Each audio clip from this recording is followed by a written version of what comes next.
급한 불 끄기입니다. 급한 불을 껐다. 그럼 불이 꺼졌어요. 그럼 뒷수습이 남은 거잖아요. 기사 보겠습니다. 쌀 45만 톤 수매한다. 당정 어제 결정했죠.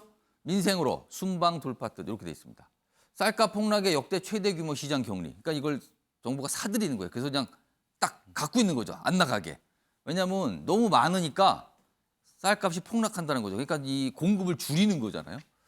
자, 요게 이런 내용이 하나 있습니다. 자, 이와 관련해서요. 어제 이제 당정하고요, 농림차관 그리고 이제 국민의힘에서도 어떤 설명을 좀 내놨습니다. 들어보시죠. 2005년 공공비축제 도입 이후 수확기 시장격리 물량으로는 최대인 45만 톤의 쌀을 수확기에 시장에서 격리하기로 하였습니다.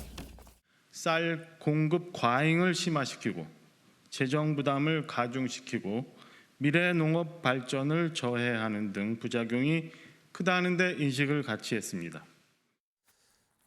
그러니까 지금 쌀 45만 톤을 정부가 사들이기로 한 거예요. 그래서 보관하는 거죠. 근데 이미 45만 톤을 갖고 있다 그래 정부가요. 그럼 90만 톤을 갖고 있는 겁니다.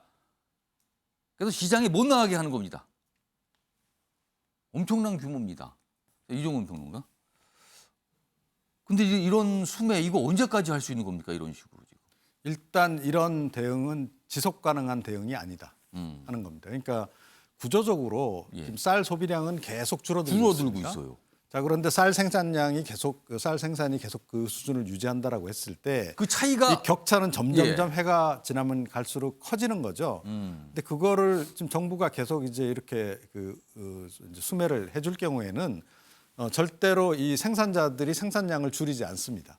통상적으로 시장의 논리에 그대로 맡기게 되면 예를 들어 소비가 줄면 생산자들도 생산량을 줄이죠. 아무래도 맞춰 가겠죠. 예, 맞춰서 이제 일정한 가격이 유지될 수 있도록 그렇게 하는데 지금 쌀 시장 같은 경우에는 그게 좀 망가진 상태다 어떻게 보면. 자, 뭐 국민들이 뭐 갑자기 쌀 소비량을 증가시키지 않는 한은 이거는 지속 가능한 그런 지금 대안이 아니기 때문에 올해는 어찌됐건 좀 너무 다급하니까 일단 이렇게 대응을 하더라도 이거 지금 좀 다른 대안을 좀 찾아야 되는데 쌀 농사 대신 다른 걸로 전환을 시킨다 이런 얘기가 나오는 전환을 건가요? 하든지 아니면 이제 뭐 지금도 열심히 추진하고 있습니다만 기대만큼 이제 많이 수출이 안 되고 있습니다만 해외에 이제 조금 쌀 수출. 고급미로 해서 이제 수출하는 방법. 그렇죠. 중국은 쌀이 모자른다 그러죠. 네, 그렇기도 한데 이제 그렇다고 해서 이제 비싼 쌀을 또 마구 이렇게 사 가격 먹기는 문제가 또 있군요. 어려운 문제이기 때문에 그와 동시에 이제 뭐 이 쌀들을 좀 가공을 해서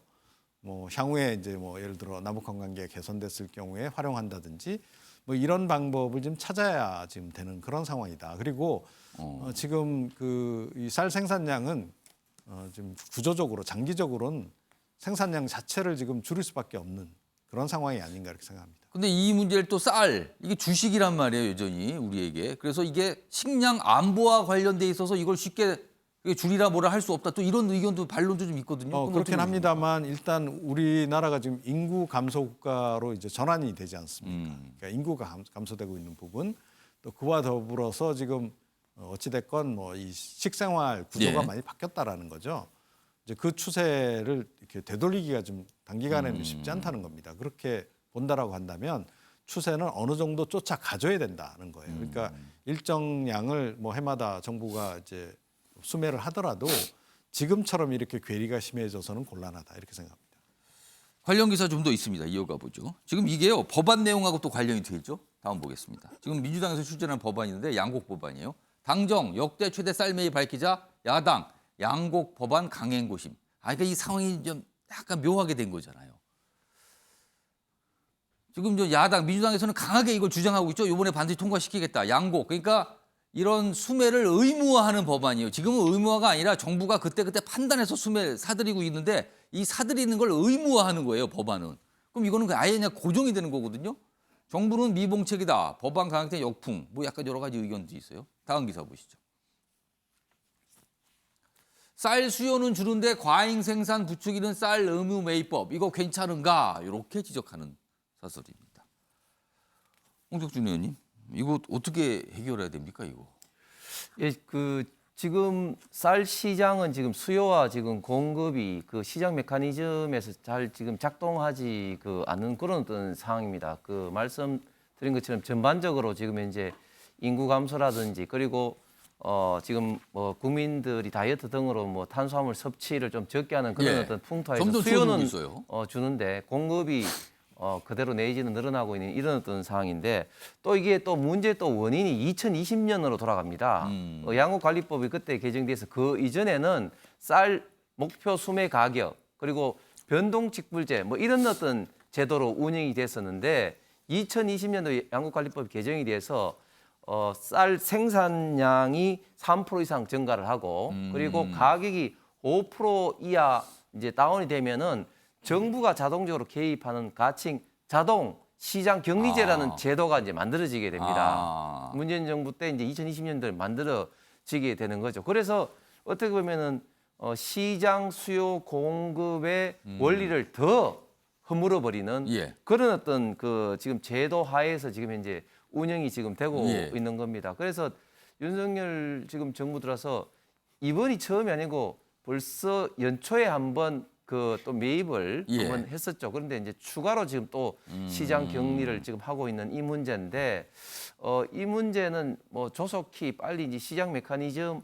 복원적으로 움직여야 되는데 지금 야당 민주당에서는 오히려 또 의무적으로 지금 쌀을 매입해야 예. 된다는 양국관리법 개정안은 과거의 어떤 민주당 정부의 예. 어떤 잘못을 어떻게 보면 더 악화시키는 그런 방향으로 가기 때문에 도저히 좀 받아들이기 힘든 그런 어떤 제도가 될 겁니다.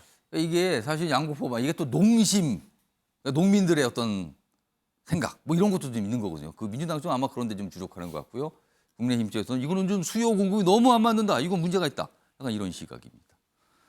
자, 나라 밖 기사 하나 소개해드리죠. 일본 얘기입니다. 여기도 국장 얘기가 있죠. 다음입니다. 정치권 여론 등 돌리고 G7 주요 국가들 정상들도 외면하는 빛바랜 아베 전 총리 국장. 내일입니다. 도쿄에서 열리는데요. 이거 뭔가 논란이 많답니다. 일본 내부에서. 이게 기시다 총리가 아주 의욕적으로 추진한 건데 이게 뒤탈이 나나 봅니다. 지금요. 윤교 의원님 이거 어떻게 되고 있는 겁니까 지금? 국내 정치와 국제 정치가 다 지금 엉켜버린 아베, 그러니까 기시다 입장에서는요. 일본은 통상 과거에 총리 지지율과 집권당인 자민당의 지지율이 합쳐서 50%를 밑돌 경우 총리가 대개 다 사임을 했더라고요. 지금은 어떻습니까? 지금 굉장히 이 크리티컬 포인트입니다. 그 지점에 있군요 지금. 그러니까 최근 나온 조사에서 자민당 지지율이 23, 24 예. 정도 맴돌고 있어요.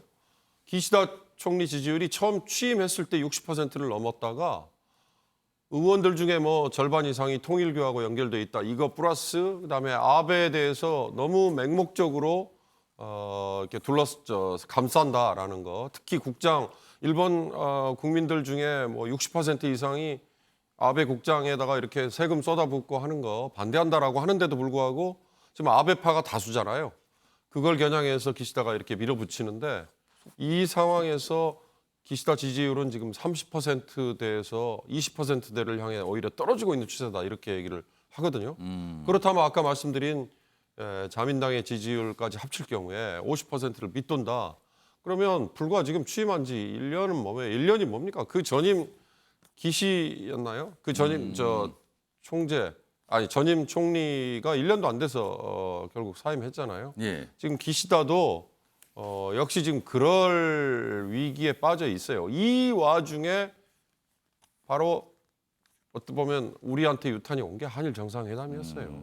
저는 아까 정상회담에 그 나와서 얘기했던 바이든이든 아니면 우리 국회를 향했던 얘기했던 뭐 욕 내지는 뭐 예. 비속어 이게 전 중요한 게 아니라 이번 정말 순방을 한번 딱 집어가지고 뭐가 가장 실망스러웠느냐라고 얘기한다면 예. 왜 우리가 그렇게 구걸하듯이 오히려 가해자 피해자가 뒤바뀌는 상황까지 고착화시키는 일본과 그렇게까지 회담을 해야 됐느냐 이건데 그건 뭐 별개로 치더라도 거기에 우리가 지금 유탄을 맞았거든요. 기시다는 아마 이번 아베 국장 이후로 정치적인 굉장히 이 분기점에 예. 설 것이다 이렇게 보더라고요. 내일입니다. 내일 뭐 어떤 모습이 또 들려오겠죠. 자, 아침의 매일경제 오늘은 여기서 마무리합니다. 시청해주신 여러분 고맙습니다.